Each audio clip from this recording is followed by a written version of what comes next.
1 Coríntios, capítulo 9. Mas esmurro meu corpo e o reduzo à escravidão, para que, tendo pregado a outros, não venha eu mesmo a ser desqualificado. Versículo 27. Além de consternado pelas mazelas que atingiam a Igreja de Deus, Paulo ainda sofria certo preconceito com respeito às ofertas que ele e os demais apóstolos recebiam, geralmente de mulheres piedosas e sensíveis às suas necessidades. Apesar de procurar exercer sua profissão como fabricante de tendas, Atos capítulo 18, versículo 3, em determinados momentos era-lhe exigida total dedicação à pregação do Evangelho, dada a necessidade local. Eram nesses momentos que Paulo e seus companheiros de jornada encontravam assistência por parte dos crentes. Ao serem apresentados ao maravilhoso amor de Jesus, seus corações eram sensibilizados pelo Espírito Santo a serem cooperadores em Cristo, acolhendo e sustentando os pregadores enquanto ali permanecessem. Entretanto, Paulo deixou bem claro: não usamos desse direito, antes suportamos tudo para não criarmos qualquer obstáculo ao Evangelho de Cristo. Não que ele e os demais não tenham jamais se beneficiado das ofertas da Irmandade, mas em que procuravam sempre agir com prudência, levando em consideração a expectativa de cada local onde anunciavam o Evangelho. A ordem do Senhor é de que aos que pregam o Evangelho que vivam do Evangelho, mas o objetivo do apóstolo era tão maior do que os privilégios que tinha por direito, que muitas vezes abria mão da assistência por amor aos fracos. Sua consciência para com Deus era livre em Cristo, mas considerava seus atos perante seus ouvintes como parte integrante de sua pregação. Se mesmo aquilo que não o condenava fosse considerado por alguns motivo de escândalo, a salvação destes sempre sobressaía sobre qualquer alívio de sua parte.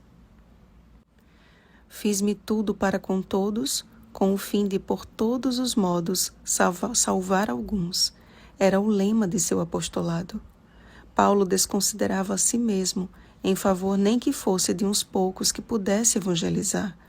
Movido por uma fé prática, tinha em mente uma meta bem definida: alcançar a coroa incorruptível.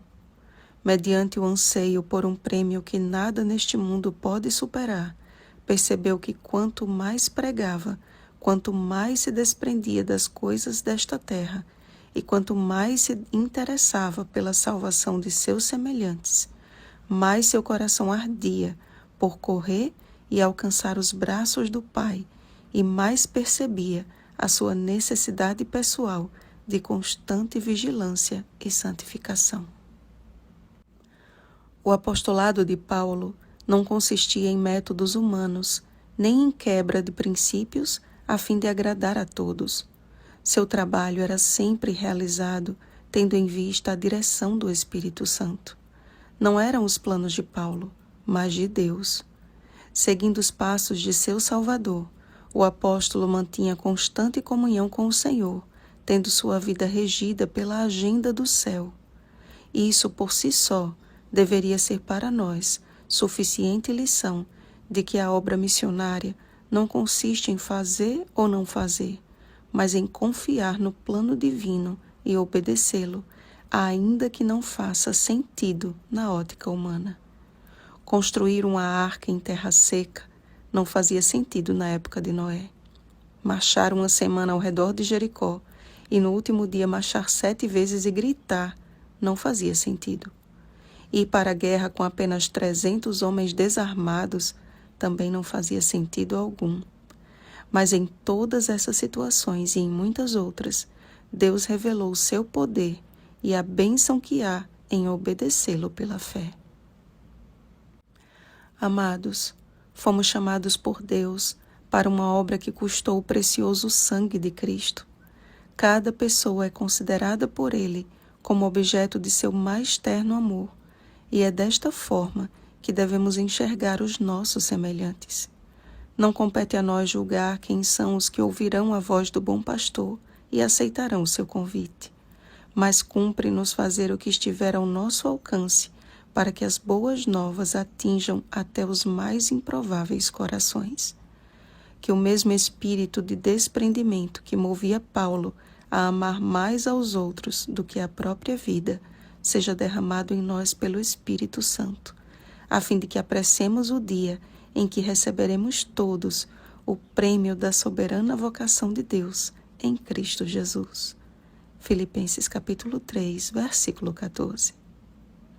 Oremos, amados. Pai de amor, louvado seja o teu nome pela salvação que há em Cristo Jesus. Que tudo em nossa vida, inclusive os nossos bens, que o Senhor por sua bondade tem nos dado, que sejam para o avanço da pregação do teu Evangelho eterno e para abreviar a tua volta.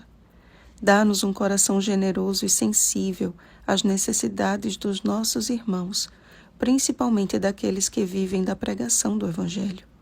Dá-nos a sabedoria do alto, para que a nossa vida cumpra a agenda do céu na obra de salvar pessoas para o teu reino. Em nome de Jesus. Amém. Vigiemos e oremos. Bom dia, atletas de Cristo. Oremos pelo batismo do Espírito Santo. Oremos uns pelos outros. Rosana Garcia Barros.